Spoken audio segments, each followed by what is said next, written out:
अस्तु. What were you people are doing? We were just talking. Prayer is done, right? Prayer is done. Panchama Pate, we have to continue with the Abhyasa. Last page. Navanavatihi Sankhya.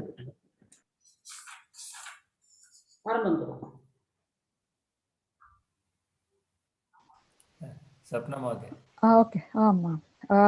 Change the following active expressions into passive. Balakaha shlokam pathanti.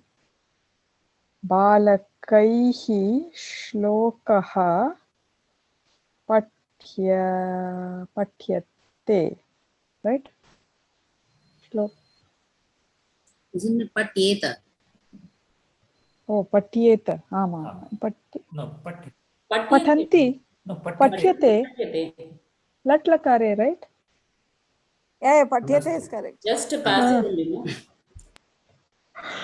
no? Rajakaha vastrani ksalayanti. Rajakaihi vastrani kshalyante. Vrishabhaha marge atanti. Vrishabhaihi marge atyate. Somebody wants to do the next three? You can do 5 times. Oh, 5? Okay. There are 6 here, so I thought 3. No? Cool. I'll do all. Okay. Yeah, Maharajaha rishin sevante Maharajaihi rishi, right? Rishihi. Rishi is which ending? Oh, Hari. Haraya. So Rishayaha va? Rishayaha sevyante. Uttamaha anyan kshamate. Uttamena anyaha kshamyante. Mitrani prakasham shlaghante. Mitrani. एकनिमिषम् उत्तराणि मध्ये अन्ये इति अस्ति. Is it like सर्वनाम सर्वः सर्वौ सर्वे. तदैव अन्यः अन्यौ अन्ये. Oh, अन्ये क्षम्यन्ते. Okay. अन्ये क्षम्यन्ते. मित्राणि प्रकाशं श्लाघन्ते. मित्रैः प्रकाशः श्लाघ्यते. Is that right? Okay. What did you पुनः वदतु भगिनी, Lavanya भगिनी, what did you say? उत्तराणि मध्ये अन्ये इति अस्ति. प्रथमा विभक्ति बहुवचन ऑफ अन्य शब्दः. सो सर्व इति सर्व इव सर्वः सर्वौ सर्वे तदैव अन्यः अन्यौ अन्ये.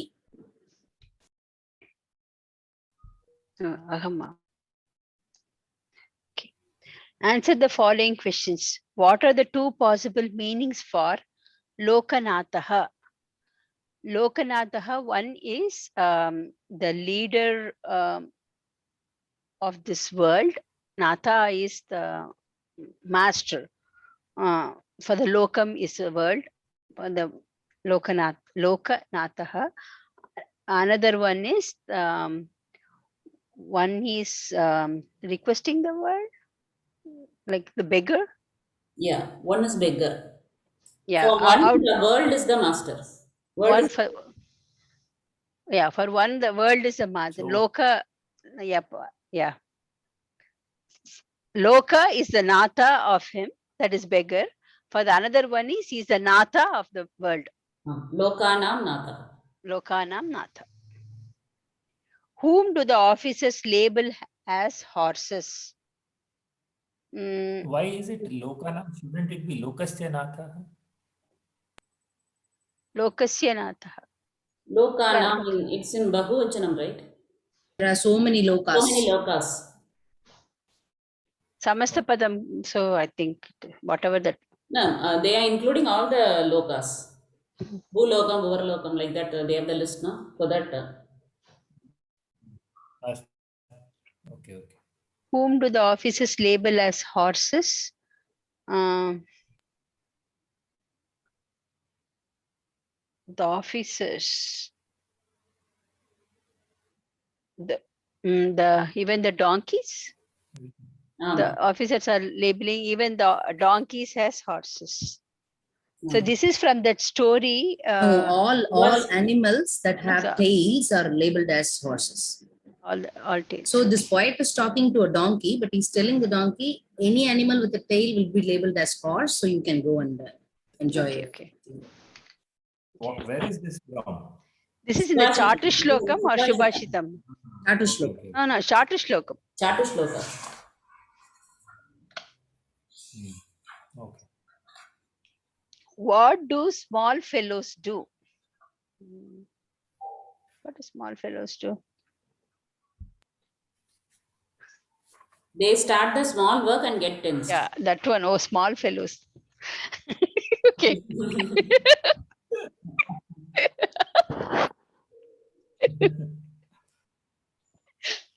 The Sajjanaha, they try to do the work, whatever they have started, they will try to complete it, however it is. But the mean people or who is not efficient, they even they start small work, but at the same time they panic.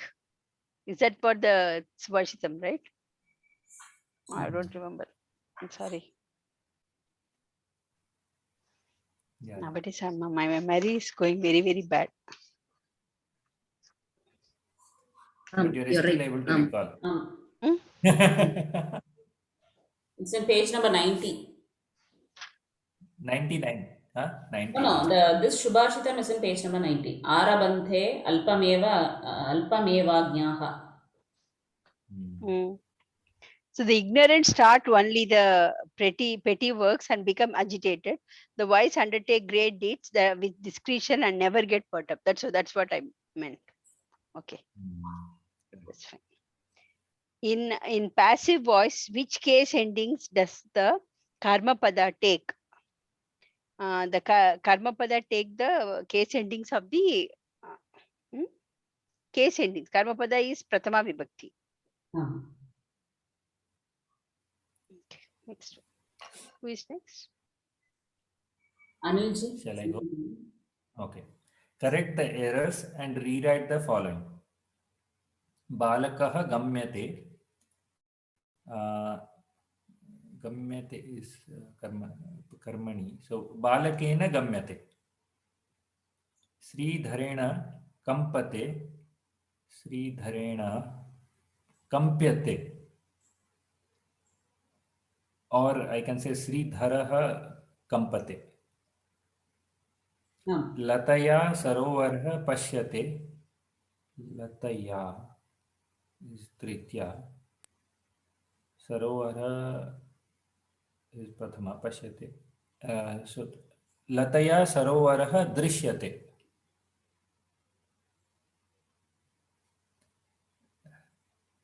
Drishyate is correct, right? Pashyate is not correct, right? Drishyate eva, sir. Matari plus acharnam is equal to matracharnam, but it is matri matriya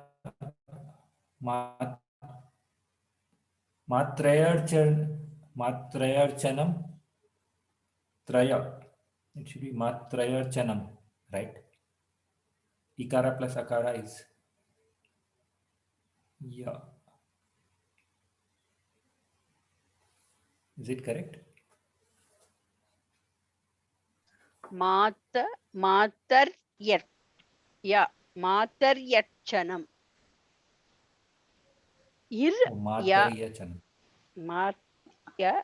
Again, another ir is there. No, matru archanam. Matru archanam should be. That is Yanasandhi. Rikara param akara agachati, so it will become varakara.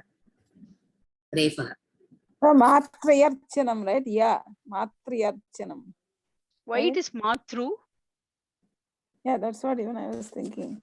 Then the ru will become ra, so it will become matra, matrarchanam. Where is ru? No, the matari is the mistake there. Should Yeah, be matari is the mistake. That has to be matru. Oh, correct the falling. Okay, okay. Ah. Sorry. I'm just adding, making this up. I'm We sorry. corrected Sandeep. Correcting the answer.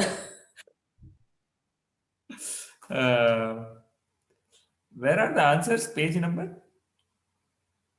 Below only. It's in page number 99 itself. It's down below. Oh, okay. Oh, okay, okay.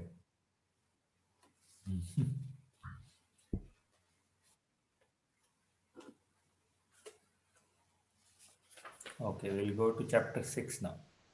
Page 102. 102. Change the following kartari form into karmani as shown in the example. Gatavan, gataha, gata, gatam. Patitavan, patitaha, patita, patitam. Drishtavan, drishtaha, drishta, drishtam. Likitavan, likitaha, likita, likitam. Ishtavan, ishtaha, ishta, ishtam. Neetavan, neetaha, neeta, neetam.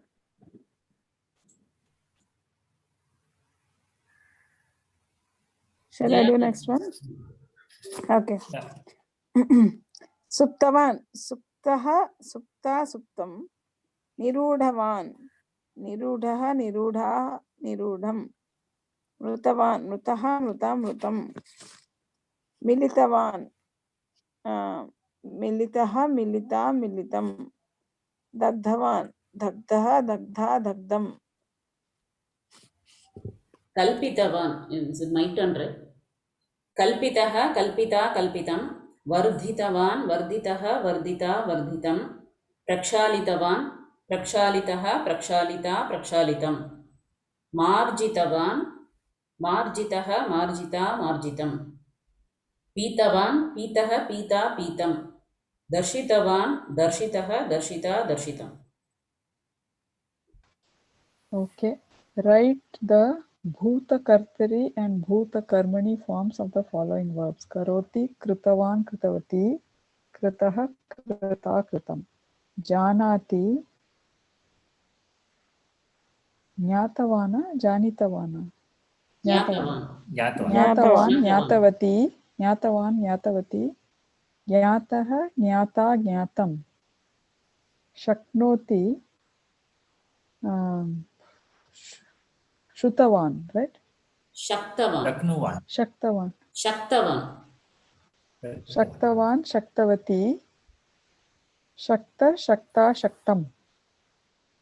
Shrunoti. Shrutavan, Shrutavati.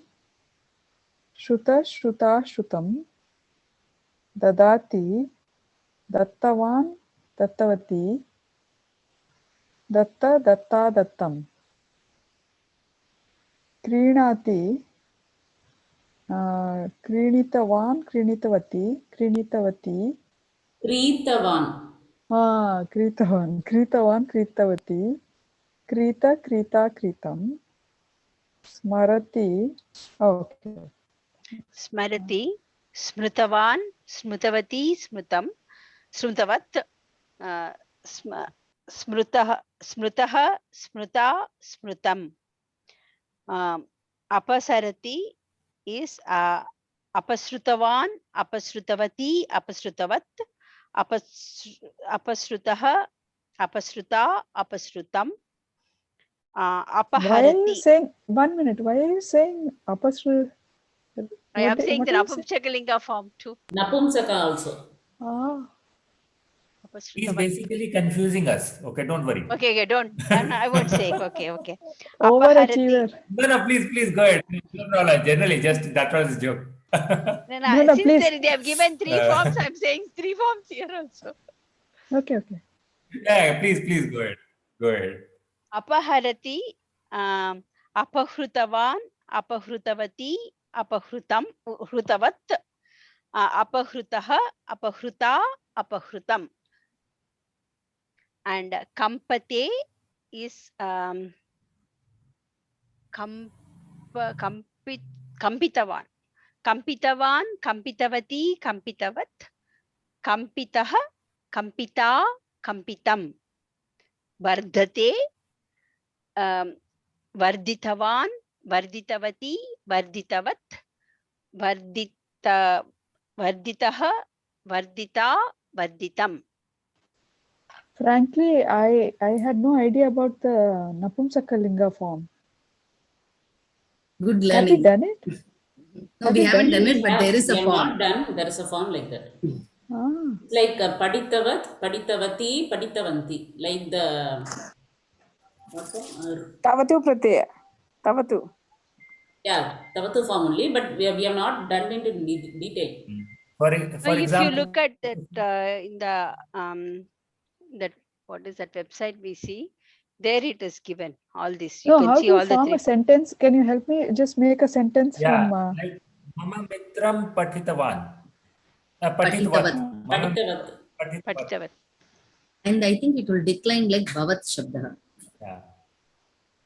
Dhanyavad. Vrikshat palam patitavat. Vrikshat palam patitavat.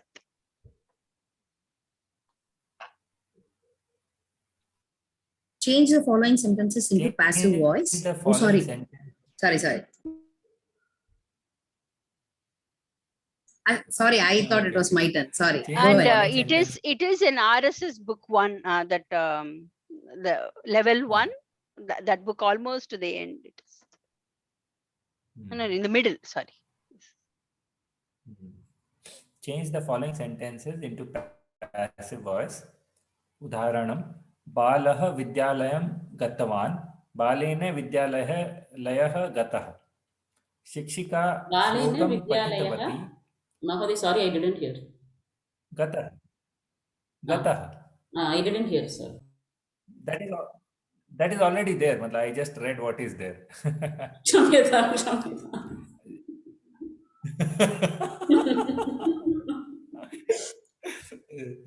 शिक्षिका श्लोकं पठितवती. शिक्षिकया श्लोकः पठितः. मार्जालः क्षीरं पीतवान्. मार्जालेन क्षीरं पीतम्. मार्जाल cat. Okay. Bhavani शाटिकां स्वीकृतवती. Bhavani some name. Strilinga Pati. Okay. Bhavani. So Bhavanya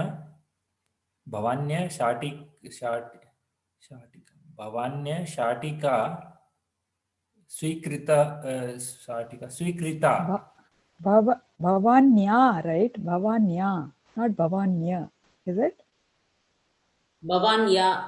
No, Bhavanya. Nadya. Bhavanya. Bhavanya. नास्ति. भवान्या. Yeah. भवान्या शाटिका या. छात्रः उत्पीठिकाम् अपसारितवान्. छात्रेण उत्पीठिका अपसारिता. शिशुः चन्द्रं Apasarita. Anil Mahoday, not Apasarita. Apasarita. अपसारिता. क्षम्यताम्. छात्रेण उत्पीठिका अपसारिता. शिशुः चन्द्रं दृष्टवान्. शिशुना चन्द्रः दृष्टः.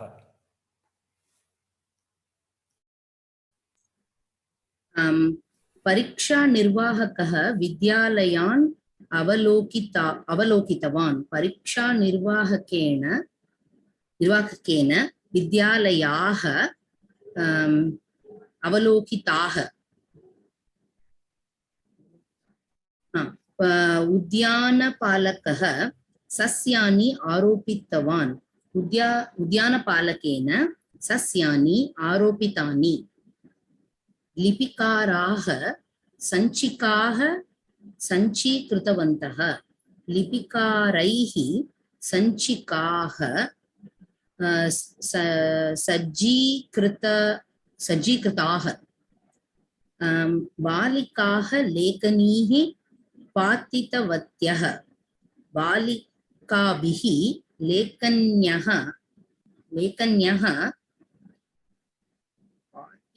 पातिताः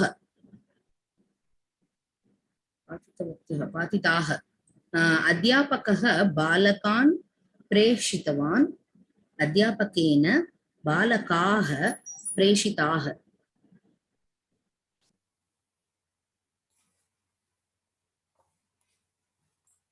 Jaya Bhagini. Is it? Yeah, is it mine? Okay.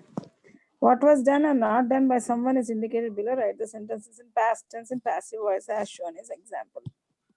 बालकः ग्रन्थः बालकेन ग्रन्थः क्रीतः रजकः वस्त्राणि रजकेन वस्त्राणि न नीतानि सर्पः मूषकः सर्पेण मूषकः खादितः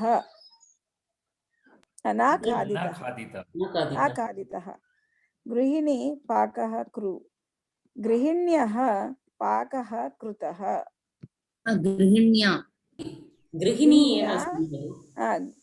गृहिण्या पाकः कृतः वैद्यः औषधं वैद्येन औषधं दत्तं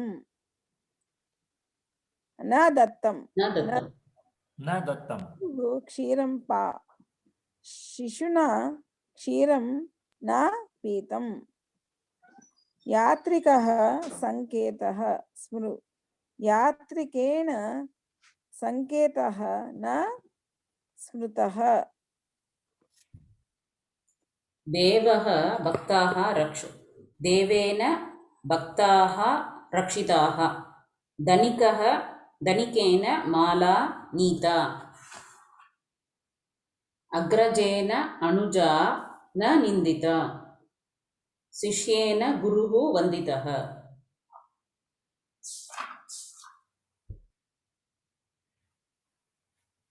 What did you say? Shishyena Guruhu Vanditah.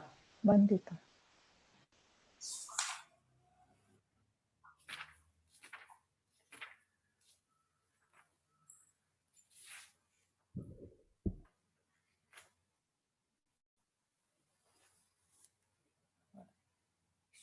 Shata Ashtadasa Prishtah.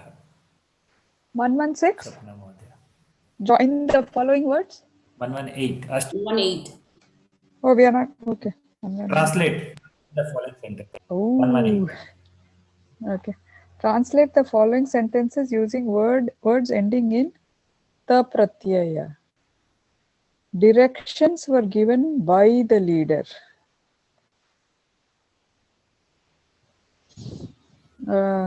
Directions. Margadarshena. Margadarsha. Margah. Margadarshanam eva, not darshena. Margadarshanam were given by the leader. Leader is by the leader. So leader is what? Neta. So Neta. Oh, Netaya. No, Netra. Netru shabdam, right? Netru shabdam. Netra Margaha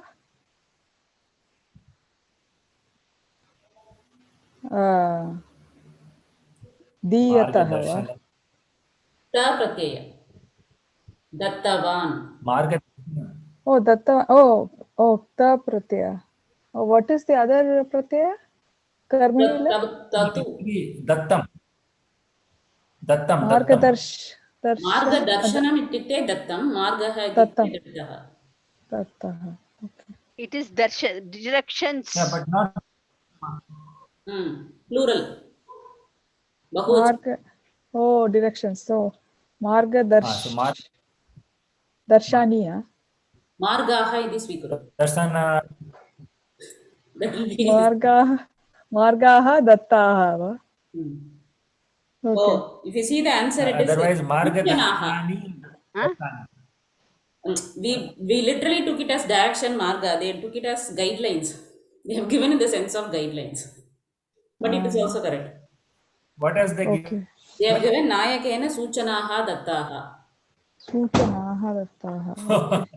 They have given us guidelines. We have taken it as directions, literal direction. It is also correct. Uh, Okay. Stories were told by the paternal grandmother. Pita Mahyaah, right? Pita Mahyaah. Yeah. Pitamahya. Oh, Mahya. Ama. Pitamahya stories. Kathaah. Uktaah. Huh? Dreams were seen by the young lady. Tathaha, what did you verb Kriya Padam? What did the Uktaah. Kriya Padam? The Uktaah. Kriya Padam, what did you use? Huh? Uktaha. What She is the said Kriya Padam you Uktaha. use? Uktaah. Uktaha. Okay. Dreams were seen by the young lady. So, by the young lady, Yuvati, right? Yuvatya. Dreams na swapna va? Astu. Swapna. Yuvatya swapna drishya va? Dreams. Dreams. Bahuvachan. Okay. So, swapnaah drishyaah. Drishta. Oh, drishtaah. Drishtavan, Drishtavati. Oh, drishtavan. We have to first, for ta pratyaya, we have to first go to the tavatu, and then from there we can cut off and come to the ta. Okay. The saris were counted by the shopkeeper. Aparnikah. So, aparnikena. Shatikaah.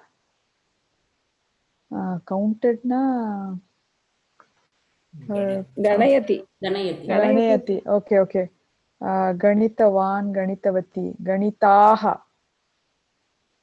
Utensils were washed by the maid servant. Maid servant ityukte sevika. So sevikaya patrani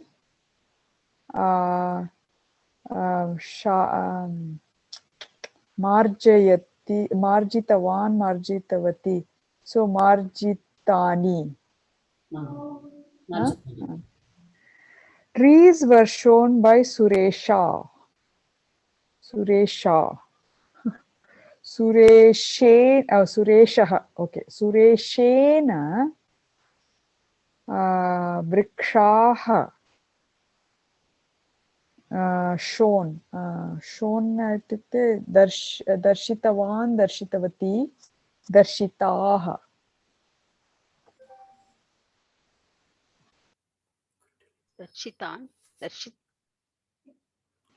Lavanya Bhagani couldn't hear you. Unmute karotu. No. I didn't say anything. Yeah, So it is washed. Shalitani, right? Fifth one is Yeah. Shalitani, right? You can also use that. We can also use Shalitani, Prakshalitani. Prakshalitani. So the shown, what is it? Is it Suchitavan? No, Darshayati. Darshayati. Oh, I said Marji. Wash me. I didn't. I think I didn't say Shalayanti, right? Shalitavan. I said Marjitavan. That's not right? That can also be said, I think. But Marjitavan is cleaning. But I think marjitam is more like sweeping or Sweeping. that sort of cleaning. Yeah, Marjini, Correct. right? Marjini is like sweeping. Amam. Shalanti.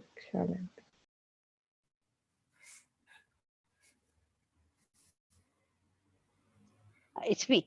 Yeah, I'm getting all these questions. Write the meaning of the following words. Prose order. We give the tough ones to expert people only. No expert. Okay. Write the meaning of the following words in prose order. Okay. How do we write? Lobhat krodha prabhavati, lobhat kamaha prajayate, loban mohascha nashascha lobah papasya karanam. So we have to write in prose order. First, let me padachetaha we have to do. Lobat krodha prabhavati, lobat kamaha prajayate, loban Lobat atrapi. yeah, because of the become, yeah, lobat moha mohaha cha nashah cha lobah papasya karanam. So Uh, the English line which says write the meaning of the following verse in prose order, does it mean do Anvaya? Yeah, prose order is Anvaya, right? You have to write in Anvaya. Okay. Okay. Good. But This in line came. answer, If they it have comes in given exam, only I would. the two-line answer. Like the pratipadartha. Padavivahaha, pradipadarthaha, anvayaha, tatparyam. So we have to write all this for this. Yeah, if you have to write in prose order means that is what Anvaya Rachana. But they only asked, write the meaning of the following, isn't it? So we only have to write just the meaning of each word. Meaning of In the the- following words in prose order. So Only that the you have to write meaning. in English. English, whatever it Yeah, is they have given, not specified as Sanskritam, so we can write in English. whatever is given, that is good, right? They have given the answer. But we don't know what word matches to what. So we have to match each word to the meaning. Like lopat, from because of the greed. From Yeah, greed. that's what they given. Anger arises from greed. From greed, lust is born. From greed are born confusion and destruction. Hence, greed is the cause of sin. So they have given it is in the prose order, the English meaning. In the answers, each word is marked to each of the English meaning. Okay, So I'm assuming that is like Saraswati Bhagini. lobhat Can't- from greed. So They have Yeah, basically, just each mapped it to each word. each word just Oh, they have done say the padartha. meaning. I think it okay, is okay, Even okay. Pratipadartha. Padartha. Pradipadartha. That is So what we have to depending write. upon the Okay. marks, we can decide how much to write. If full marks, we can do Anvaya also. No, depending on the time and marks. Okay. This is what. Write the Yeah. meaning of the following. Let me rewrite that instruction. Write the meaning of the words for words in the following words, which is given in prose order in English. So they are already given in prose order. So you have to write the meaning of the each word. Okay. Lobhat, from greed. Krodha, anger. Prabhavati, happens or born. Lobhat, greed, from greed. Kamaha is desire. Prajayate, is born, right? You can just use the same words, Bhagini. The words are given Okay, there. You just have to arises. map Yeah, them. arises. Arises. From greed, kamaha is lust, is born. Then lobhat, again from greed. Mohaha is confusion, and nashaha is destruction. Cha is and. Lobaha, hence is not given. So it's, I think, ataha, somewhere it is not there. Lobaha, greed. Papasya, cause of sin. Karanam is the reason, is the cause. Karanam is the cause. Papasya is sin, of sin. Answer the following. Why did fire become cool like sandal paste?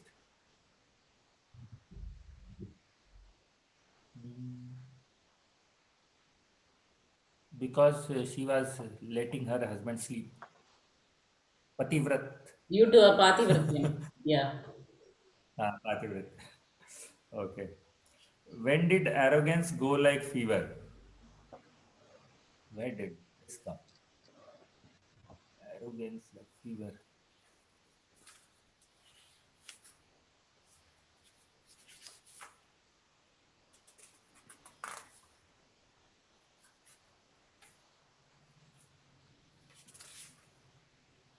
I have no idea how to answer these questions. Arrogance like fever. Like, I hope they don't ask such a ridiculous question. The answer says like this, okay? When indeed the poet acquired some knowledge from true scholars, his arrogance left him like fever. It's association with scholars. yeah, but which part it is answered? That's what I'm seeing. Subhashitam, I think. Yeah, Subhashitam. Yeah, Subhasitam. From the learned and realized that I was after all ignorant, my pride subsided like fever. यदा किंचित किंचित बुधजन सकाशात् अवगतं तथा मूर्घोऽस्मीति ज्वर इव मतो मे व्यपगतः. When he did learn something little by little from the learned and realized that he was after all ignorant, then his pride went like fever. Ramena Pathaha Patitaha. Which two words here have Vachana Sambandha a common number? Pathaha and Patitaha. Both are Ekvachanam. What should one possess in times of danger? Possess danger.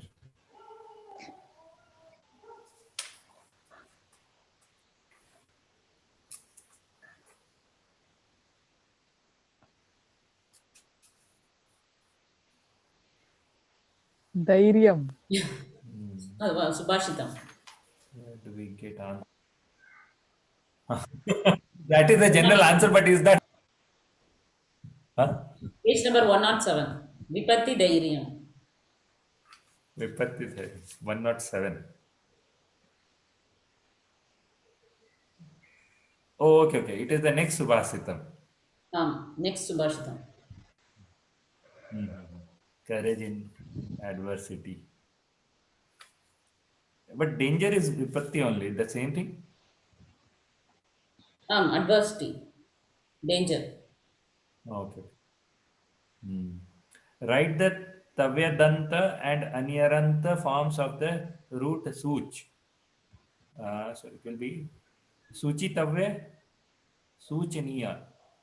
Suchayitavyam, because niche is there. See, when you're trying to do that, try to say the lut form, suchayati. Suchayati. So yakara agachiti che, tavyat form will be suchayitavyam. Okay. Suchayitavyam. Suchayitavyam. Suchayitavyam. But Suchaniyam or Suchi? Suchaniyam is correct. In Aniyar, there won't be any change. When with respect to Tavyat, and if it comes to niche, it becomes Suchayitavyam. Okay. There is a sutra behind that. Okay. Dhanyawada.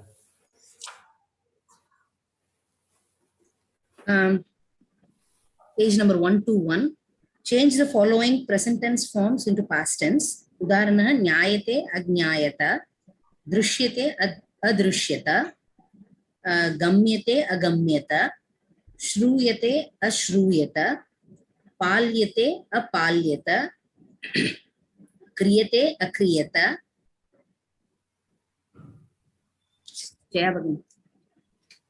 So this is Diyate. Lang Karmani, right? Huh? Lang Karmani? Diyate, adiyata, marjyate, amarjyata, niyate, aniyata, smaryate, asmaryata, shlaghyate, ashlaghyata. Fill in the blanks with the other two numbers of the given verbs. Udaharanam, अलिख्यत अलिख्येताम् अलिख्यन्त अनीयत अनीयेताम् अनीयन्त अखाद्यत अखाद्येताम् अखाद्यन्त अगम्यत अगम्येताम् अगम्यन्त अक्रियत अक्रियेताम् अक्रियन्त अज्ञायत अज्ञायेताम् अज्ञायन्त भवती एव करोतु भगिनि।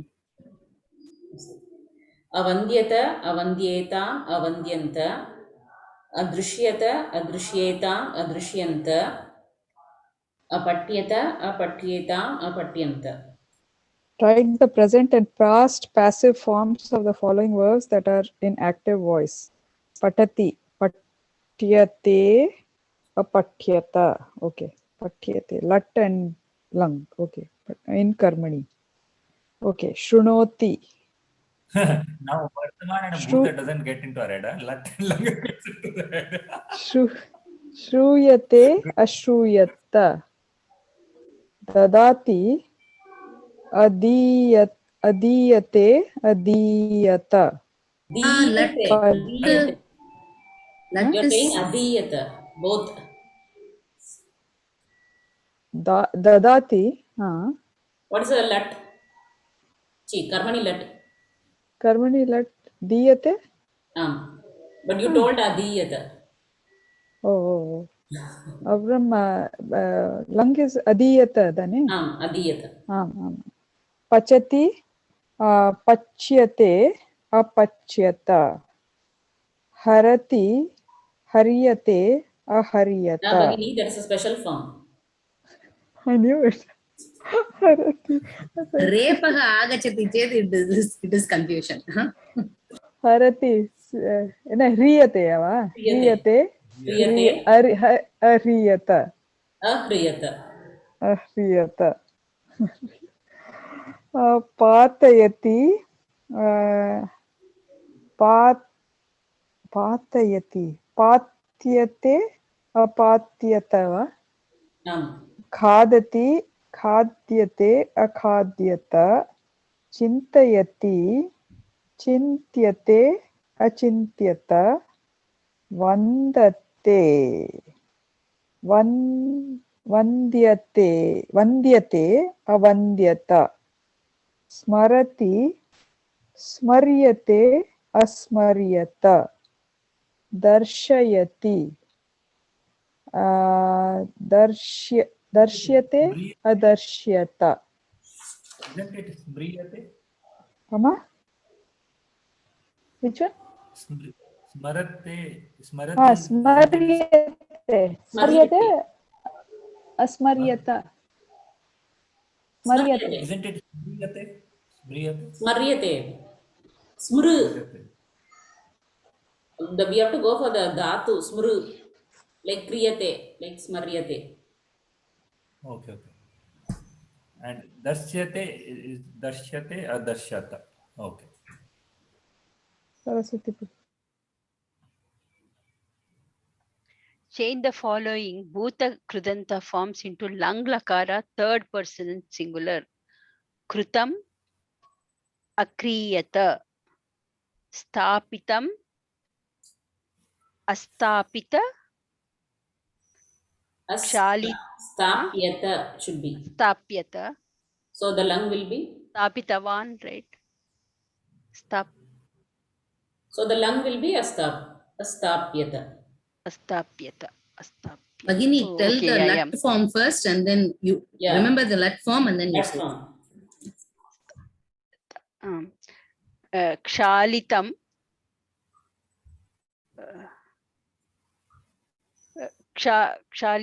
Kshalitam is Kshalyate, so Akshalyata. Akshalyata. Yeah, do that. First say the lat and then do the lung. Yeah. Smrutam is smarati, spruyate, smaryate, smaryate, asmaryata. Ganitam. So गणयति गण्यते गण्यते अगण्यत चोरितम् is चोरयति चोरयते चोर्यते अचोर्यत ज्ञातम् is ज्ञानित वा ज्ञायते। ज्ञायते ज्ञायते अज्ञायत दृष्टं दृष्ट्य दृश्यते नो दृश्यते Yeah, yeah. दृश्यते अदृश्यत लिखितं लेख्यते लिख्यते अलिख्यत सूचितं सूच्यते सूच्यत असूच्यत आनीतं. So here you have to split a is the upasarga here, then ani ni dhatu anayati nayate right Niyate. aniyate will becomes aniyata Aniyata. struggling. Anil Mahoday. Yeah, change the following sentences into karmani prayogah using only lang lakara forms.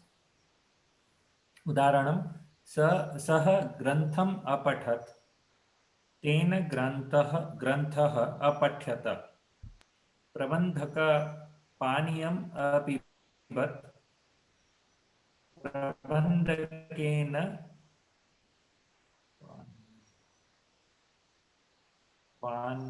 पानीयः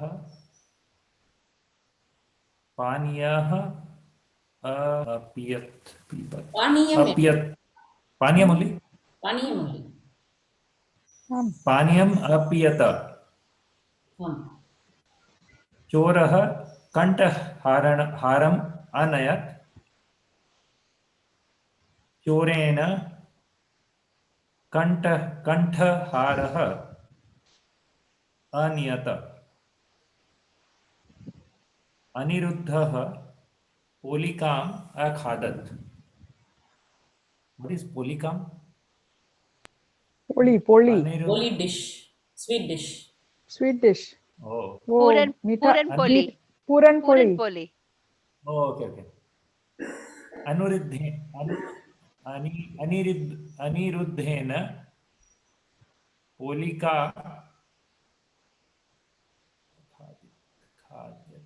अखाद्यत,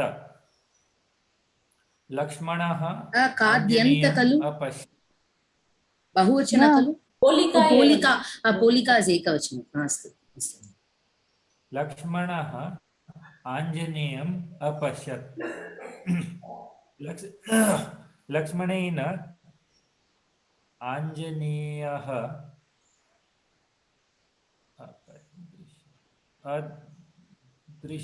दृश्यत, कृष्णः कर्णम् अकथयत्, कृष्णेन कर्णः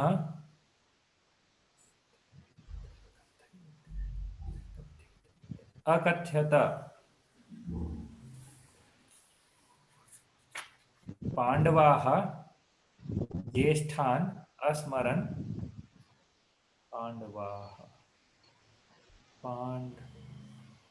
पाण्डवैः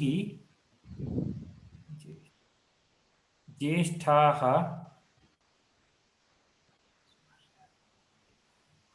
अस्मर्यन्त,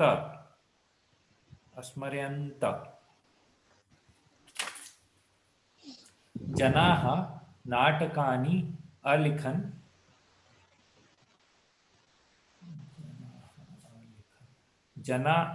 जनैः नाटकानि अलिख्यन्त, एताः तान् अताडयन्,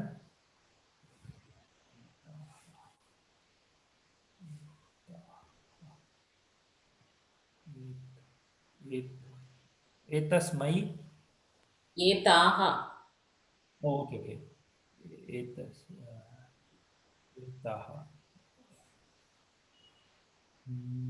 एताभिः. एताभिः तान्. एताभिः ताः. तान् is पुल्लिङ्गम्. Okay. तान् is. Oh, ते. Okay. एताभिः ते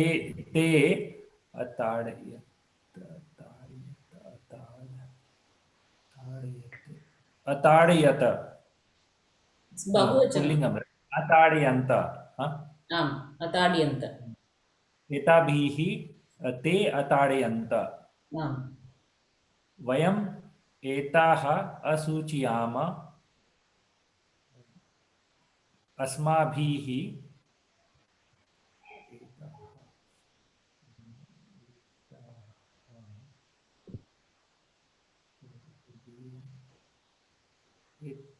एताः only, right? आम्, एताः एव. वयम् एताः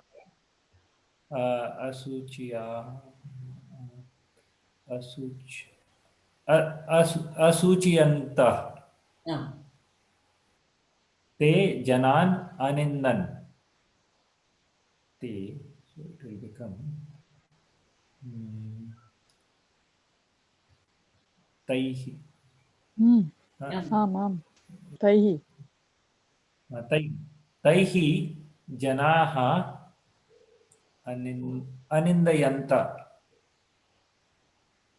अनिन्द्यन्त निन्द्यन्त. अनिन्द्यन्त. निन्द्यन्त अनिन्द्यन्त. Okay, the above one was asuchiyanta, right? Not suchyanta or suchyanta. सूचयन्त. Tadiyanta. Oh, okay. So above one also was tadiyanta. आम्. Not tad. न, ताडयन्त नास्ति, ताड्यन्त.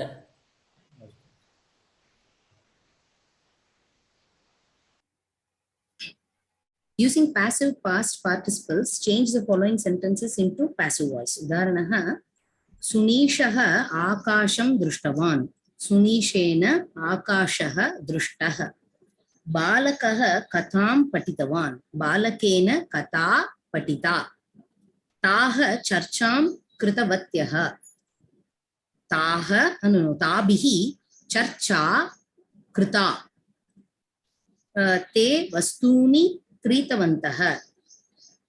तैः वस्तूनि क्रीतानि.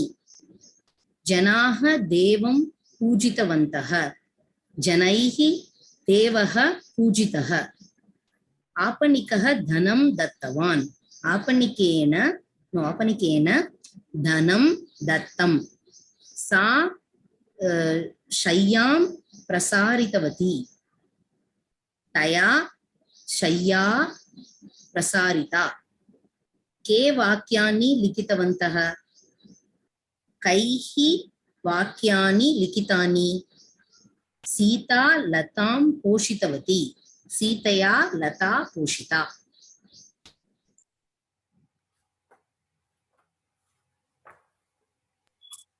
So we are going to do the Sandhi ones also or no? No, right now we are doing the last one and middle one. Sandhi will do in the next round. Okay. 137 Bhagini. 37. 137. Also the following in Sanskrit. Devah kaihi truptim na praptavantaha. Devaha, I think it's jewels, right? Ratnaihi. Is that right? Ratnaihi truptim na praptavantaha. Kena devaha भीतिं न प्राप्तवन्तः. केन This all is from where? some Subhashita. yeah, some Devaha were not afraid of poison, right? Vishena. Vishena. Vishena. Yeah, Vishena, poison. Vishena, no. Vishena. Yeah. Vishena devah bhitim na praptavantah. But why does the answer say Bhima Vishena? It's there in Because- Subhashitam, it because- is there as Bhima Vishena eva. Okay. Means anchor. Big poison. Kalahala. Mm. Ala Dheer- Alahala, not Kalahala. Alahala. Alahala Vish. Bhima Vish. धीराः कस्मात् न विस्मरन्ति Viramanti. धीरः Viramanti. विरमन्ति कस्मात् I really don't remember this actually. धीराः कस्मात् न 126 Nischitarthat, from the goal. Same Subhashitam. Oh, Subhashitam only. Okay. Nischitaarthat. Yeah. Viramanti dhiraah. Na vismar. Yeah. Na viramanti. Nischitaarthat. Okay. Dhiraah nischitaarthat na viramanti. Sanmitram kim niguhati. Sanmitram kim niguhati. Next Subhashitam. I think it's in the next Subhashitam, isn't it? Yeah. Yeah. Kim niguhati. Sanmitram lakshanamidam pravadanti santaha.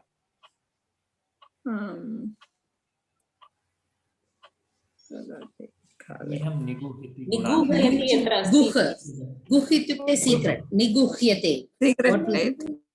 Keeping a secret, right? Na. Keeping a secret. Yeah. Guhyam. Guhyam niguhyati. Guhyam. Yeah. Guhyam na guhyate. Kim cha prakatīkaroti. Kim cha prakatīkaroti. Gunan. Gunam. Gunaha. Gunaha. Aku prakatīkaroti. Should I do the next one or somebody else will do it?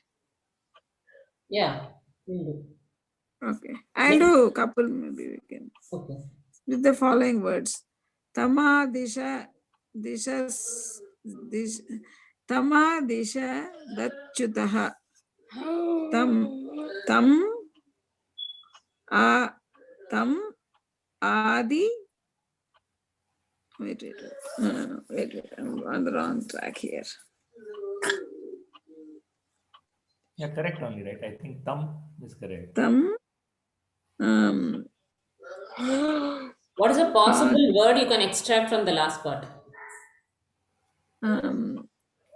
Achyutaha. Then you can split. Yeah, achyutaha.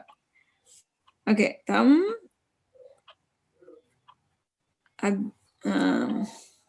dishat achyutaha. Tama iti asti yatra. Tama iti asti. Kim sandhi Tama. possible is iti. Savarna dirgha sandhi. Then how can we split that? Tam iti bhavati uktavati. No, it is not Savarna Dirgha Sandhi. It is a Vyanjan Sandhi actually. No, tama. Yeah, tam is Vyanjan there, then Akara. So tam. No, there is no sandhi at all. It is just joining of Just joining. makara Just and- joining. Simple joining. Tam adi. Adishat. Adishat. Achyut. Adishat achyutaha.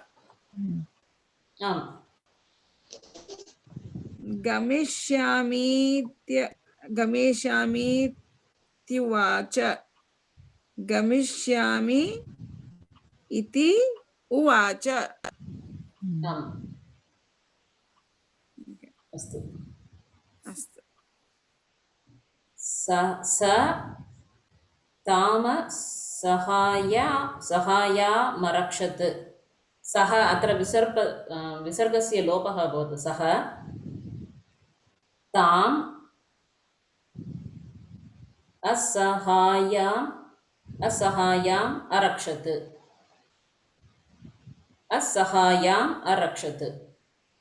Arakshat. Arakshat. सः ताम् असहायाम् अरक्षत्। रवेरुदयो भवतीत्यवगतवान्। रवेः उदयः अभवत् इति अवगतवान्। रवेः अत्र विसर्गसन्धिः अस्ति। उदयः अत्रापि विसर्गसन्धिः अस्ति। तदनन्तरं पूर्वरूपसन्धि रैट्, अवग्रहचिह्नम् अभवत्, देन् इति यन् सन्ति अवगतवान् इत्यवगतवान् इति अवगतवान्।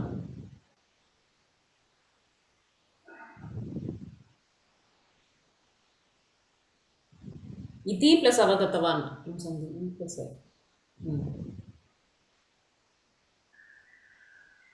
Yes, correct. yeah, iti avagatavan. So anyone wants to try the next two? Because it is a good exercise. Okay.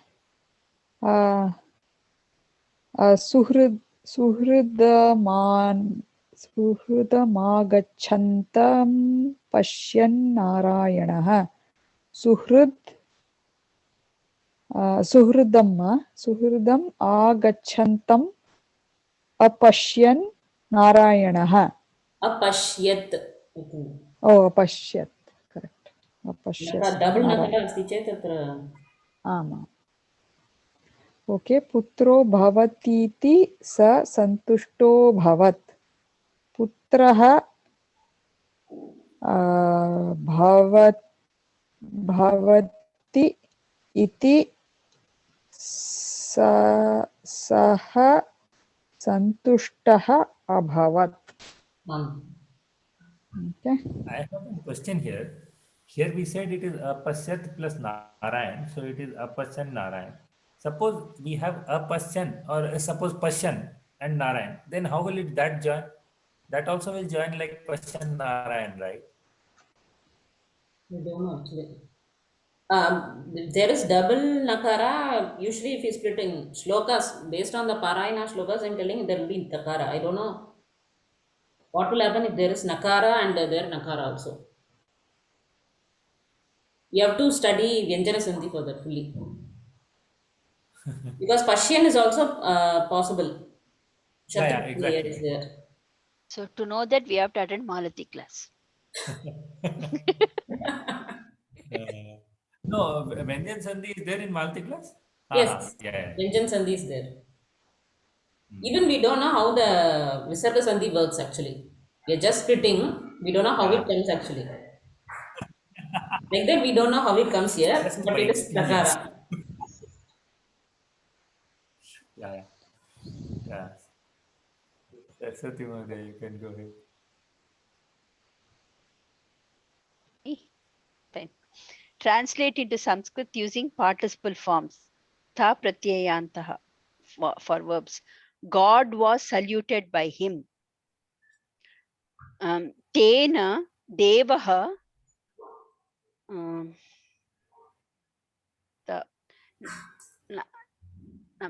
namskritaha, right? Oh, number we read a Subhashitam on that. Natena likitam, based on that try.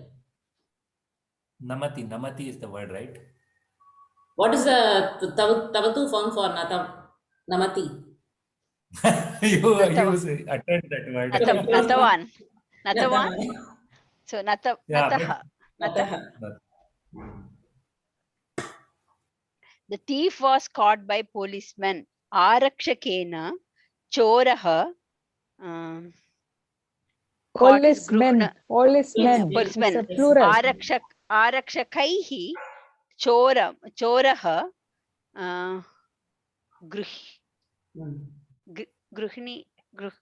grahitaha.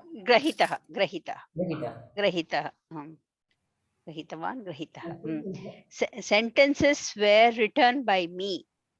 Maya vakyani likitani. Yeah. Likitani, no.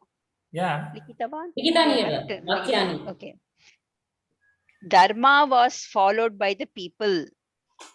By the people is janaihi. Dharmaha achare आचरन्ति आचरितः आचरितः आचरितः और अनुसृतः. Acharitah. आचरितः is more. A boon was given by God. Devena varam dattam. Varam va. Boon is varaha. Varaha is it? Varaha dattah. Varaha dattah. प्रश्ने उत्तरे वरः इति एव अस्ति, पुल्लिङ्गपदमेव. Okay, varaha. Varaha.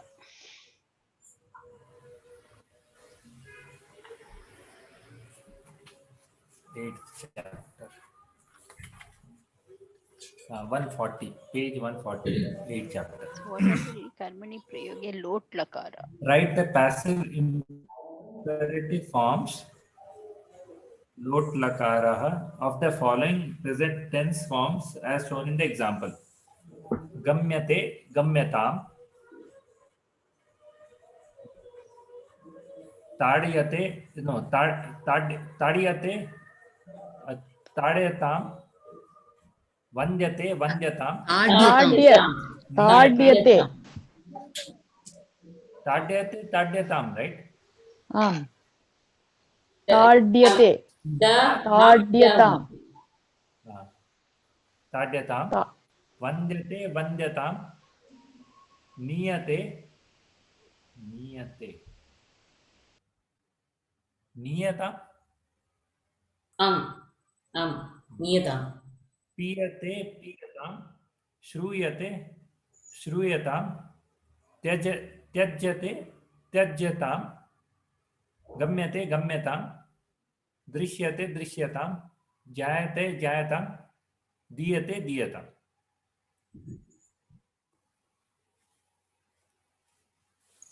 For the following active present tense present forms, write the corresponding passive present let forms and passive imperative load forms as shown in the example.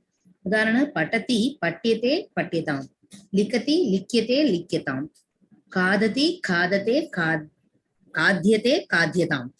Pibati, piyate, piyatam. Nindati, nindyate, nindyatam. Shalayati, kshalyate, kshalyatam. Smarati, smaryate, smaryatam. Pashyati, drushyate, drishyatam. Gacchati, gamyate, gamyatam. Namati, namyate, namyatam. Pachati, pachyate, pachyatam.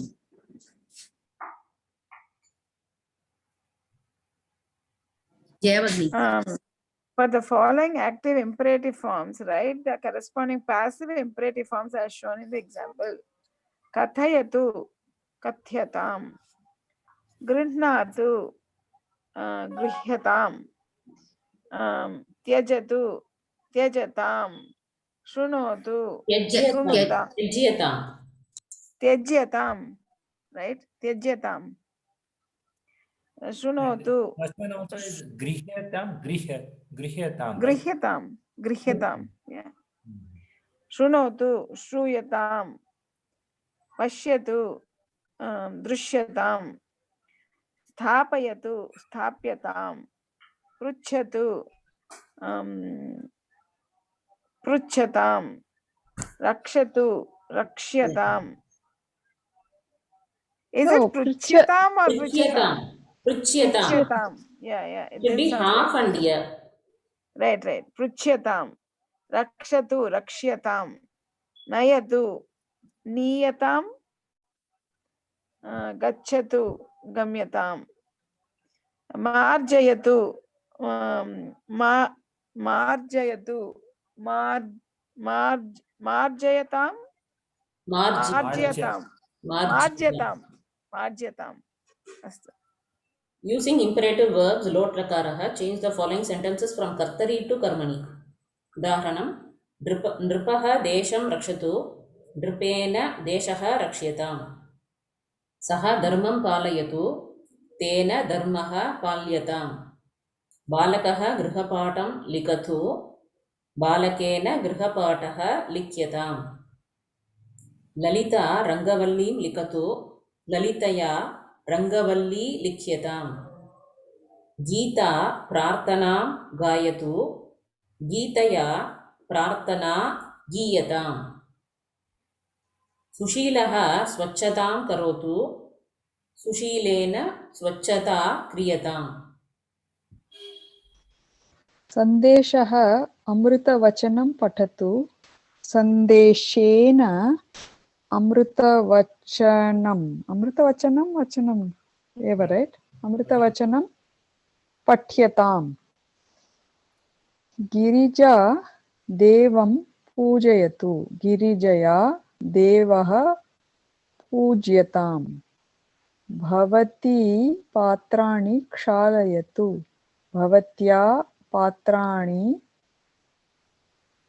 क्षाल्यन्ताम् right क्षाल्यन्ताम् क्षाल्यन्ताम्। yeah आम् That one is भव pujyanta. Pujyanta or no pujyatam. no पूज्यताम् Pujyatam. देवः देवः एक- एकवचने अस्ति खलु, पूज्यताम्। Pujyatam. आम् भवान् देवान् नमतु, भवान् तु भवता वा भवता भवता देवाः नम्यन्ताम्। देवः भक्तं रक्षतु, देवेन भक्तः रक्ष्यताम्। Saraswati. In the sentences given below, there are errors related to the number Vachanam in the underlined words. Correct them and rewrite the sentences. Make necessary corrections in the verb Kriya Padam or object Karma Padam. Udaharanam Rakshakena Gruham Rakshayantam. Rakshakena. रक्ष्यन्ताम्। I'm just reading whatever is there. Yeah, you read as रक्षयन्ताम्। Oh, Rakshayantam. Rakshakena Gruhani Rakshayantam. Okay. Putrena Gruhapataha Kriyatam. Putrena Gruhapataha Kriyantam. Bhavatya Payasam Kadyantam. Bhavatya Payasam Kadyatam. Chatraihi Prashnaha Pruchyatam. Chatraihi Prashnaha Pruchyantam. No, we have to change the underlined verb. Okay, verb. sorry. Okay, then Pruchyatam is Prashnaha Pruchyatam. Bhavatbihi Jalam Niyantam. Bhavatbihi Jalam Niyatam. Rajakaihi Vastrani Kshalyatam. Rajakaihi Vastrani Kshalyantam. Asmabihi Karyam Kriyetam. Asmabihi Karyam Kriyatam. Pitamahena Ramayanam Patyetam. Pitamahena Ramayanam Patyatam. Chatraihi Uttarani Likyatam. Chatraihi Uttaram Likyatam. Chatraihi Durgunaha Tyajyat. Sorry, I kept reading. I'm sorry. Tyajyatam. Chatraihi Durgunaha Tyajyantam. Mahilabihi pushpam driyantam. Mahilabhihi pushpam driyatam. Sorry, I should have stopped at 5. No, Oh, Pushpani. you have to change the Pushpani. pushpam. Pushpani. Pushpam is underlined. actually, And I you have have a question. muted yourself. Pushpani griyantam. Driyanta. Griyantam. Dri. Driyantam. Dha. Driyantam. She's wearing. Yeah, she's wearing. Driyantam. Actually, in the 6 and 7, Mhm. what is the change? We did asmabhi karyam. Kriyatam. It is There is singular. kriyetam is Dvivachanam. dvivachanam. We are changing it to ekavachanam. Oh, okay. Okay. The ekara itself is like. Or 7th also same thing, right? Patyatam, Yeah. patyatam. Yeah. Okay.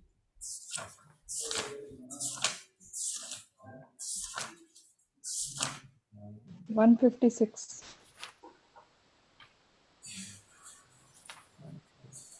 State whether correct or incorrect. Sikatabhyah tailam praptum na sakyate. Sand. Correct. Jara vyagri iva paritarjayati. Sikatabhyah tailam praptum na shakyate. But as per the Subhashita, what we have to write as per the Oh, Subhashita? okay. So we have to do as per Subhasita. Okay. No, matlab, we are supposed to answer a general question or as per Subhasita. But this is from Subhashita. Okay. Fine. Then correct. And then Jara Vyagri Iva Paritarjayati. So, frightens men like. Yeah, correct. Paritarjayati is frightens, right? Yeah, frightening. Rogaha suhridaha iva bhavanti. Rogaha. Incorrect. They are not suhrida, they are like satravaha. Satrava iva bhavanti. Sasasya vishanaha bhavati. Sasa is rabbit, right? Where is this? Sasa vishanaha. Vishana is poisonous. No, Vishana is horn. Horn. Oh my God. So what Yes, was yes. poison? Bhima Visham. Yeah. What is the answer? They have given us. Okay. So Ashuddham. So Sasa. No, correct. As per the Subhashitam, it is correct only. But in the Uttarani, they have given us everything as the Ulta. They have taken it as general only. So I was telling correct only. No. What the Shubhashitam saying? These are not possible at all. Even these can happen, but whatever they are saying, it is not going to happen at all. Even though impossibilities can happen. What is it? Subhashitam is just an irony. It's not okay. telling that we can get it. It's just saying even that is possible. Possible. So, yeah, Yes, yeah. yes. So, yeah. So first one I is took it Siktabhya literally. Telam Praptum is incorrect. No, it's But correct. it's very difficult to please an obstinate fool. Yeah, I don't like this translation at all. It is Which one? English. The English translation, it is really, sometimes it is confusing me. See, they said the mind of a stubborn fool. It's very difficult to. Pratinivishta Murga Jana Chittam. That's what it is. That is much more easier to understand now.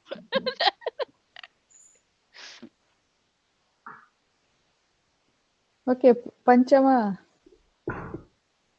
So basically, where did you get the answers actually? Page number? Here In only? the same page only, down. 144. Okay. No, no, So no. The first- 156. 56. This is correct. But Bharat- I'm referring to the where it is written. Correct, Just But- below. It is correct. रोगाः सुहृद इव भवन्ति, incorrect. ससस्य विषाणः भवति, incorrect. भरतः राज्यम् ऐच्छत्, incorrect. Ashuddha, ma'am. Translate into Sanskrit. Let the picture be seen by you. You is plural. Bhavan इत्युक्ते भवद्भिः चित्रं दृश्यते. दृश्यताम्. Let इत्युक्ते लोट् लकारः. So दृश्यताम्. Let service be done by people. जनैः सेवा क्रियताम्. सेवा क्रियताम्. Let the stories So, be 1 second, Lavanya Ah, Bhagini. ah. The you should be taken as plural. Yushmat or Bhavat. So we can try Yushmat. Generally, Bhavan is safe. It will become Yushmat, we have to go for the Madhyama Purusha then. No, not Madhyama Purusha here. It's Swaya, Karmani. we can use, we can We Swaya can also. try. I think we can try both. Yeah. It will become Yusmabhihi. Let the stories be read by you. Bhavata kathaha read. Patyantam. Let the house be protected by dogs. Shunakaihi griham palyantam. Griham. Griham palyantam. Why palyantam? Why Palyatam. palyantam? Griham Griham palyatam. palyatam. Palyatam. Astu. Palyatam. Or rakshyatam. Let Let also protect. Let truth palayati protect palyatam. Let truth be spoken by all. Sarvaihi truth ityukte dharmah va satyam. Satyam. Satyam. Sarvaihi satyam sarvaihi satyam udyatam. Udyatam. Vadati. Udyatam. Or what is the easiest one? Uchyatam. Uchyatam. Uchyatam. But vadati karmani would be udyate kalu. Astu. Vadati. Vadati is Udyatam only. Udyatam. Vach is only uchyate. Vadati will be The Uchyatam. commonly So- used is Uch, I think. Okay. Commonly used. Okay, uchyatam. Astu. Udyatam is also correct only. Yes. Yeah. Answer the following. What is Prakriti Bhava? Prakriti Bhava is when there is even when the two words, when we look at the two words, when there is a sandhi also, even when there's a sandhi, it's actually all the sandhi sandhi parameters are met, still we have to write it separately only. Then it's Prakriti Bhava. Not we have to, it is optional. And again, It is you have to, optional. and you have to specify what should be the antima swara and the first swara. So it has to be, yeah. First para. Can So you always give me an has to be example, please? Rukara. It has to be Rukara. The second word, the first letter of the second word should be Rukara always. Rukara. And the first word, Anta will be A, A, I, I, U, Ru, Ru. Only A, sorry. No, can you give me an example, please? A, I, U, R, followed by Hrasva Rikaranta. Then even though the sandhi conditions are all met, we are still not going to do the sandhi and leave it as option. It is So like, that is, leave it as an option. That is Prakriti Bhava. So, but the second letter has to be always Rukara only. Rukara. Second letter has to be Rukara. So the example we can give is like Raja plus Rishi. Rajarshi. Raja Rishi. So either we can say like Raja Rajarshi. So the A will become short A. The long A will become short A. Rajarshi. I mean, Prakriti Bhava, if you are using Prakriti Bhava, the Dirgha will become Rasva. And Rasva. if you are going for actual Sandhi, we can go. Namaste, Right. Karthik Mahodaya. We are on page number 153. Parikya. Namaste, Dhanyawada. Mahodaya. I was just waiting to ask that question. Since Sajaya Karthik Bhagini Mahodaya. was speaking, we couldn't speak. Okay.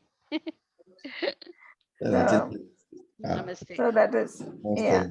Actually, today Sandeep ji told you will cover Prakriti Bhava Sandhi. Right? Okay. So are we doing 159 now? Page 159? Swapna Bhagini was asking something. Okay. No, I wanted an example for Prakriti Bhava. Okay. Raja Rishi. Hmm.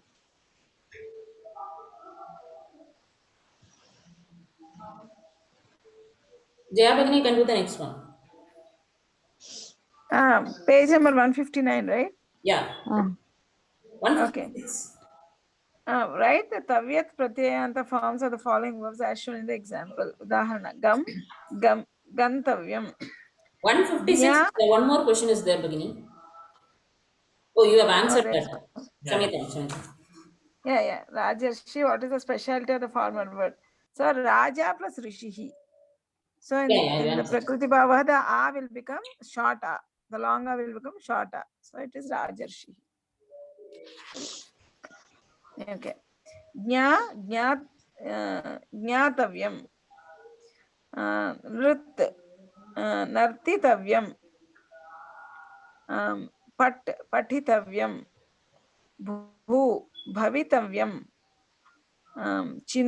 Chintitavyam. Dhav. Oh, only 5, right? Sorry. Is chint No. not chintayati, chintayitavyam? Nich is there. So Yakara. Oh, Nich is a Chintayati, Chintayitavyam. Chintayitavyam. Davitavyam. Drish. Drishtavyam. Creeditavyam. Atitavyam. Datavyam. ये चिन्तयितव्यं किमर्थम्? अत्र तव्यत् मध्ये निच् अस्ति चेत् it becomes like ई चिन्तयितव्यम्. And here there will be no change. Chintaniyam. Whereas in tavyat, when niche verbs are there, it will become chintayitavyam. Because it is Chintayati, right? Chintayati. चिन्तयति अस्तु चिन्तति अस्ति तदर्थम् अस्तु धन्यवादः. Your turn only, Karthik Mahodaya. Your turn now. द्वितीयम् अभ्यासं करोतु महोदय. अस्तु. तनियर्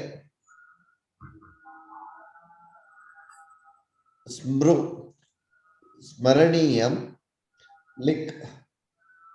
लेखनीयं रचनीयं हसनीयं वद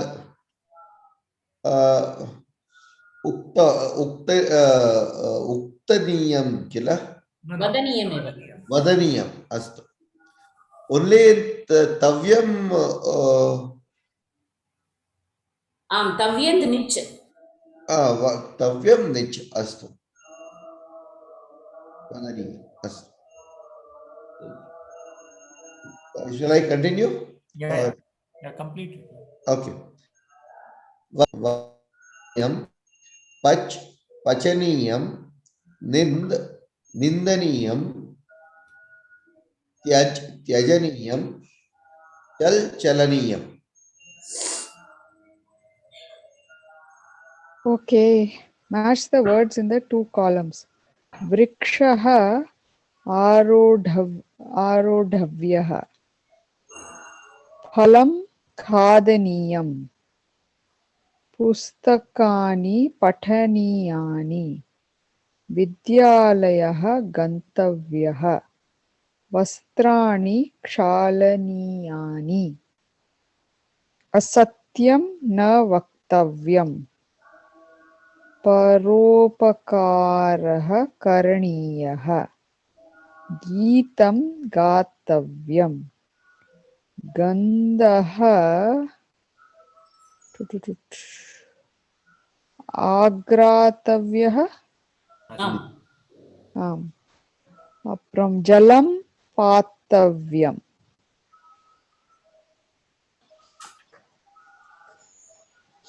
Saraswati Okay. Given below are kartrupadam, karmapadam, and a dhatuhu for each sentence.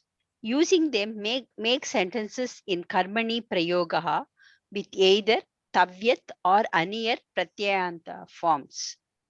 Udaharana, bhaktaha, devaha, namaskru, it will be bhaktena devaha, namaskaraniyah. गीतकारः गीतं रच गीतकारेण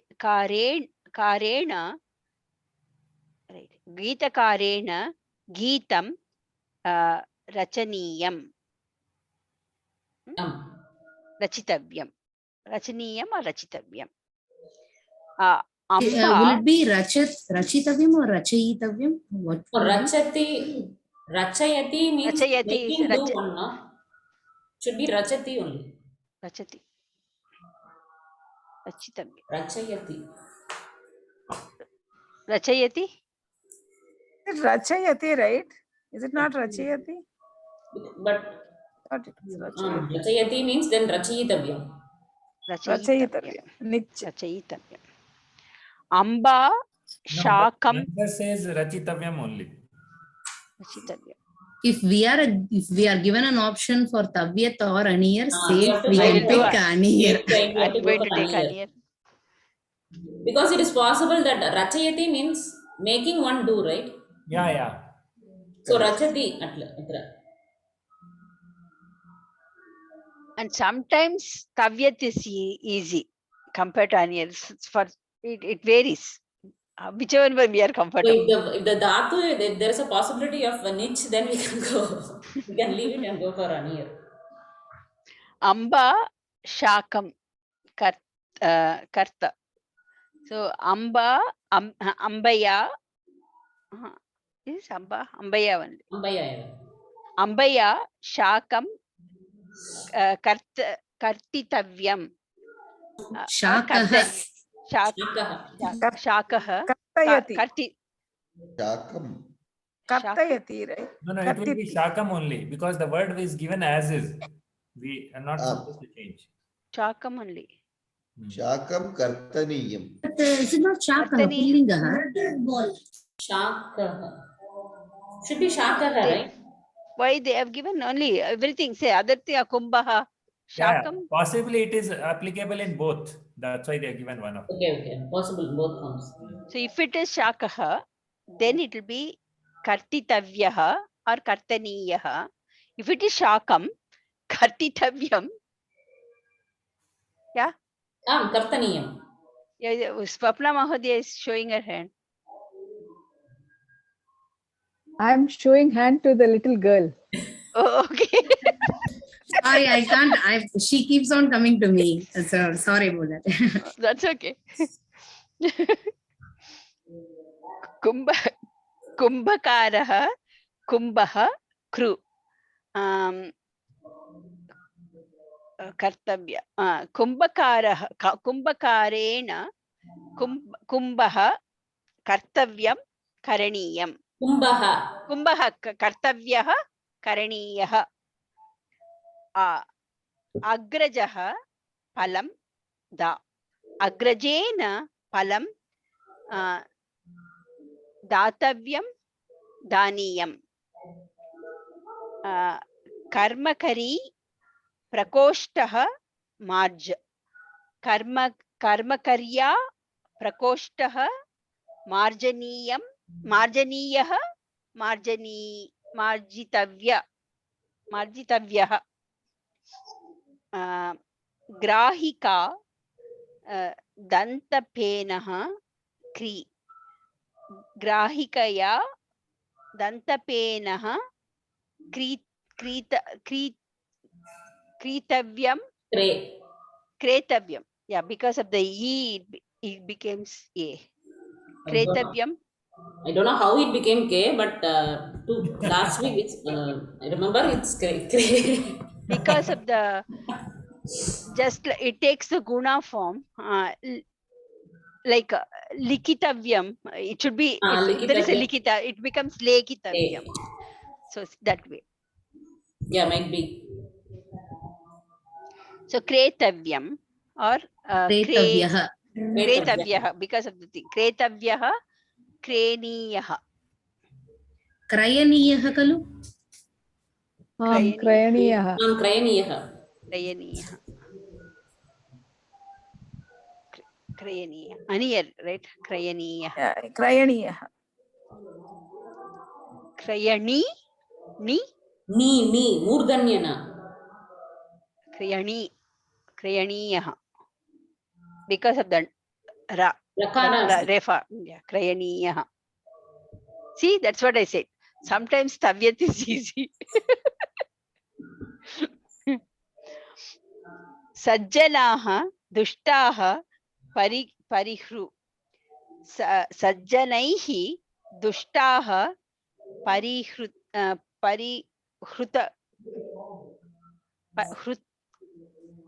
who is Ha. Pariharaniyah. Pariharaniyah. Okay. It will be dushtaha Karaniya. haraniyah. Just like kru, karaniyah, kartavyah. So pariharaniyah, parihartavyah. Dushtaha. Yeah. Pariharaniyah, hartavyah. Parihartavyah. Nirdanaha, kashtani, anupuj.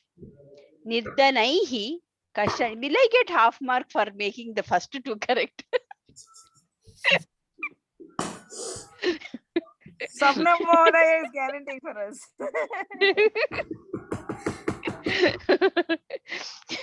Nirdanaihi, kashtani, anupujya, pujayittavyam, pujayita. Special form. Special form. Bhunj. It's anubhav, bhavitavyam, bhavaniyam. No. Bhunj dhatu. Oh, bhungte, like something like bhungte will come here. Bhungte. So it will become. Bhungte.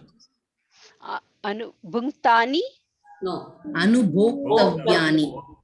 anubhoktavyani, right? Anubhoktavyani. Anubhoktavyani.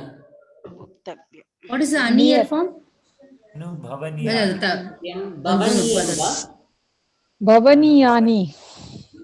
It anubhavaniyani. It is given as Anubhavaniyani. Anubhavaniyani.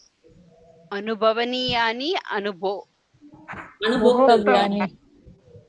Anubhoktavyani. both are aniyar, right? No. No. Anubhavani. Bhoktavyani Okay. is tavyat, right? Anubhavani. Bhoktavya, Aniyam. Bhavaniyam. Panditaha, kavyam, lik. Panditaihi, kavyam, lekitavyam, lekaniyam. Bataha, Maharajah, Shlagha. Bhataihi, Maharajah,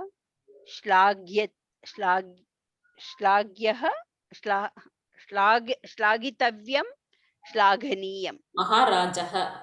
Shlagitavyah, Shlaganiyah. अत्र महाराजः अस्तु महाराजा अस्ति राजा अस्ति चेत् राजन् भविष्यति किल महाराजः अत्र राज्ञ what do you say is No, right? Maharaja is Rama Shabda. Raja is Rajni. Raja is Rajan. That's what I said. यदि अत्र राजा अस्ति चेत् राजन् भविष्यति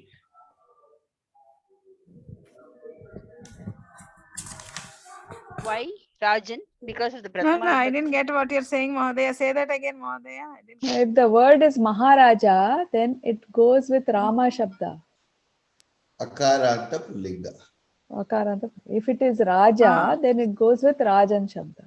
Raja, Raja. Rajano, Rajana. Rajanaha. Okay. Nakaram. Rajan. Good. Okay. So the Prathama Vibhakti will be Rajan. Raja. Then the in Karmani Prayoga, the Karma Padam should be in Prathama Vibhakti only. Bhataihi Raja Shlagitavyam.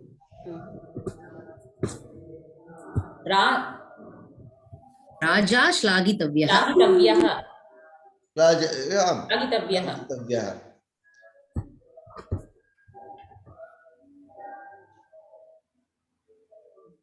162, page 162. Yeah. Change the following sentences into active Atra voice Bhataihi using Maharashtavyah अथवा महाराजेन भटाः श्लाघितव्याः वा? Bhataihi eva. Who should praise whom? Bhata praises Maharaja, right? Bhata As per the praises sentence. Raja. Astu, okay. For what?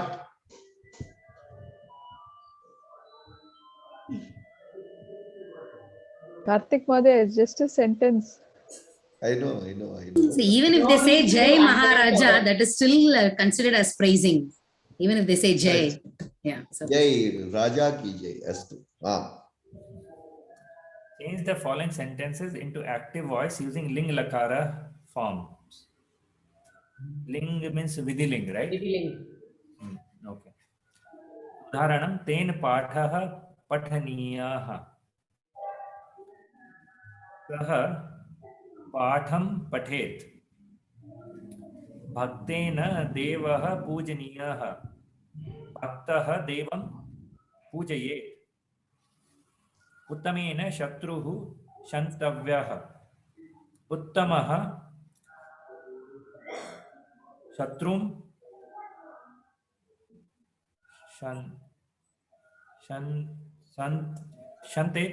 शन्तयेत्. Shamye. शमेत्.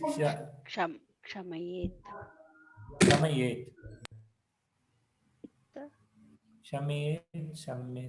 Is it Kshamyet or Kshamayet? Shamyet. Shamet it should be because Shamati, right? Shamet, right? Shamet. Or Shamayati. Shamet. Shamet. Okay. Adhyapakena But in answer they Paatah- have given us Kshamyet. It should be Shamet, right? Okay. Shamet, Shametam, Shameyuhu. Yeah, Kshamet, I think it Shamet looks eva. like it's Shamet. Any mistake. It's not Karmani, right? If Vidiling is there, it is not Karmani. Yeah. I think Shamet sounds right. Shamet eva. Maybe we can check it later. Adhyapakena Paatah Pathniyah. Adhyapakah Paatham Pathet.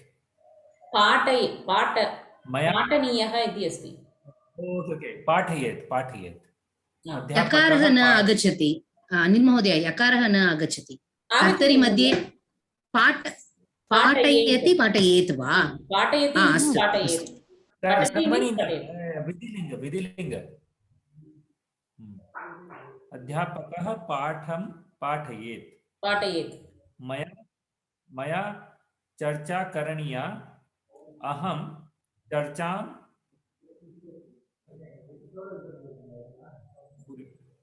Special form.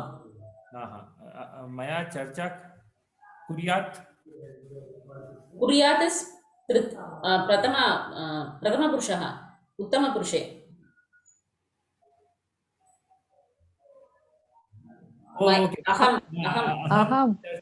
अहं चर्चा कुर्याम्.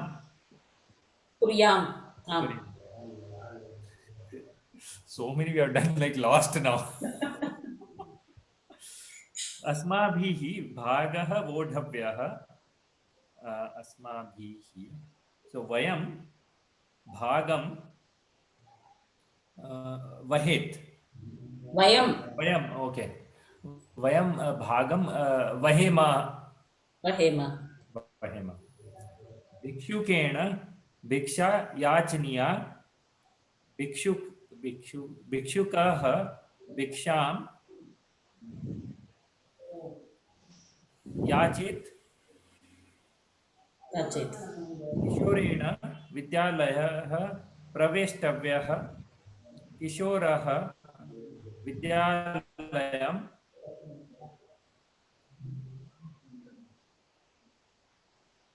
प्रविशेत् प्रविशेत् sorry I didn't hear you. प्रविशेत् only right प्रविशेत् छात्रेण श्लोकः वक्तव्यः छात्रः श्लोकं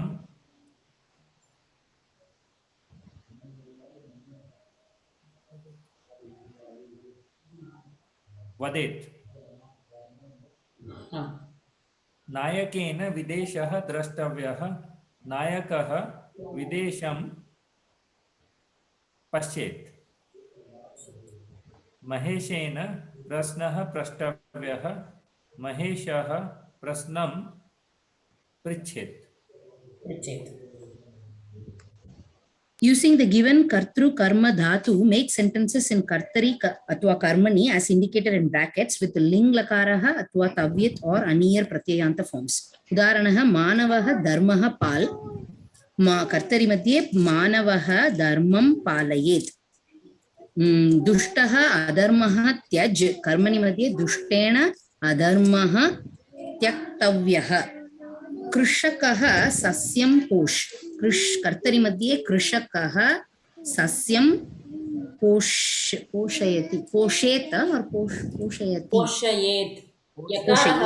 पोषयति सो पोषयेत् रजकः वस्त्रं क्षाल् कर्तरि मध्ये रजकः वस्त्रं क्षाल्येत्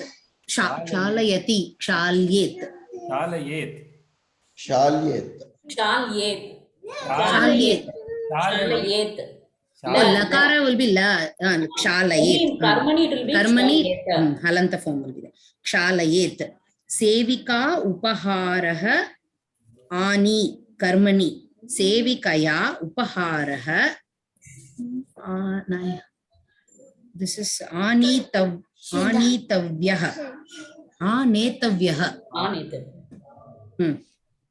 Kshaurikaha क्षुरपत्रं नी कर्मणि मध्ये क्षौरिकेण क्षुरपत्रं नेतव्यं शिक्षकेन सुधाखण्डः क्षिप् कर्मणि मध्ये शिक्षकेन सुधाखण्डः क्षेप्तव्यः बालिका चित्रं रच् कर्तरि बालिका चित्रं क्षेप्तव्यः इकार will become एकारः क्षेपणीयः is okay क्षेप्तव्यः बालिका चित्रं रच् कर्तरि मध्ये बालिका चित्रं रचयेत् रचयति अस्तु रचयेत् मंजुनाथः पाकः कृ कर्तरि मंजुनाथः पाकं कुर्यात् प्रकाशः पत्रालयः गम कर्मणि प्रकाशेन पत्रालयः कर्मणि गन्तव्यः नागराजः संस्कृतं पठ कर्तरि नागराजः संस्कृतं पठेत् सुहासः नक्षत्रं दृश् कर्तरि सुहासः नक्षत्रं दृश्यते पश्येत् शशिकला पाठः पठ कर्मणि शशिकलया पाठः पठितव्यः नलिनी दण्डदीपः ज्वाल कर्तरी नलिनी दण्डदीपं ज्वालयति ज्वालयति सो ज्वालयेत् Jwalayet. सौचिकः वस्त्रं कर्मणि सौचिकया वस्त्रं sorry सौचिकेन वस्त्रं कर्तयितव्यम्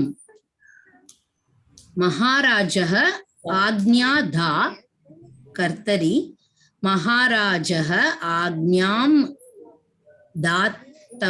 आज्ञा Special form. दीयते Special form. Special Beginning. दद्यात् चालकः वाहनं कर्तरि चालकः वाहनं चालयेत् गायिका भक्तिगीतं कर्मणि गायिकया भक्तिगीतं गीदातु गातव्यम् Gatavyam. समय जाता है The time is up. Fine, sir. Next class. I have one question, Bhagini. Anyone? So for Vahati, the Tavyat will be like Vodavyaha, Vodavya. What is that? Is that like a special form?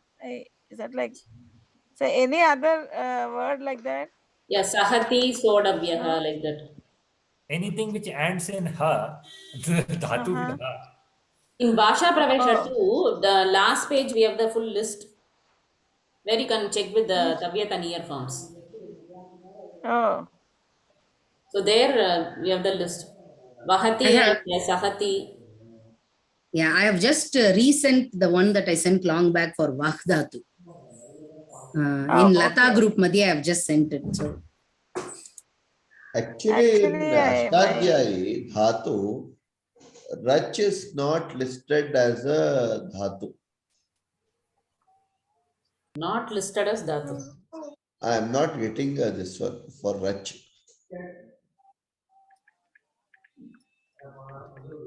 I am getting. Racha is there. Rachava. Racha. Racha is there. Rach is not there. Correct. Atra rachayati. No. Not there is none there. Racha. Racha. That's why it becomes rachayati. Rachayati. It is not rachati. For Suchayati also it becomes like that only. It becomes sucha. Suchayati. Correct. There is no, what to say, the Suchati is not there. Suchati is not there. Then Correct. I think we did incorrect, right? That particular one. Which one? No, Rachayet is what Lavanya Mahodaya said. Rachayet only. Vidiling Rachayet. Suchayet. No, that Racha, we did that Rachaniyam. Tavyataniva. Somewhere we used Rachati, we were talking about it, right? I don't remember now. Page number. It should be Rachitavyam or Rachaniyam. Rachayitavyam. It should. Rachayitavyam. Rachayitavyam and Rachaniyam. Rachaniyam. I think page number When we are using 160 more there. we have to be careful. I think it's in 160 page. We did Geetakara Geetam Racha. Yeah, correct. 160 page. Correct. First one. Yeah. Rachayitavyam Rachaniyam. It should be Rachayitavyam Rachaniyam. Yeah, when coming to Tavyat, we have to be careful. When Yakara is there, also in Vidiling also. So, Rachi Tavyam, this is like first one, right? Chapter 9. Yeah, but Rachaniyam, but then it is given wrong actually here. Answer is wrong. Because it is giving a Rachaniyam and a Rachitavyam it is given. It should be Rachitavyam, right? Rachati is there. Rachati. No, Rachati word is not Rachati- there, right? It's not there. It should be Rachayitavyam only. Rachati is not there, yes. Because Rachayati is what, like somebody is writing, right? It is somebody doing it, right? Somebody is actually writing something. No, It is like Rachayati, Patayati, isn't it? when niche is there, it means like making one do. Making one do it, yeah, yeah. But Patayati. Patayati. but Rachati and Suchati we have not seen.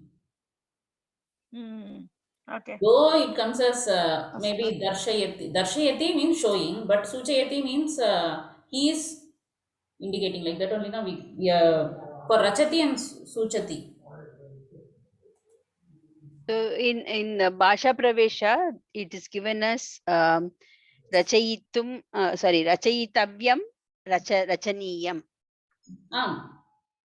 Rachati, we have not heard about Suchati and Rachati. So it should be niche on, the niche form is there. So it has to be Rachayitavyam or Suchayitavyam. Hmm. Okay. Let's start. So Swapna Bhagini, सर्वे भवन्तु सुखिनः सर्वे सन्तु निरामयाः सर्वे भद्राणि पश्यन्तु मा कश्चित् दुःखभाग् भवेत् ॐ तत्सत् श्रीगुरुभ्यो नमः हरिः ओम् धन्यवादाः धन्यवादाः. People meeting on Sunday evening also.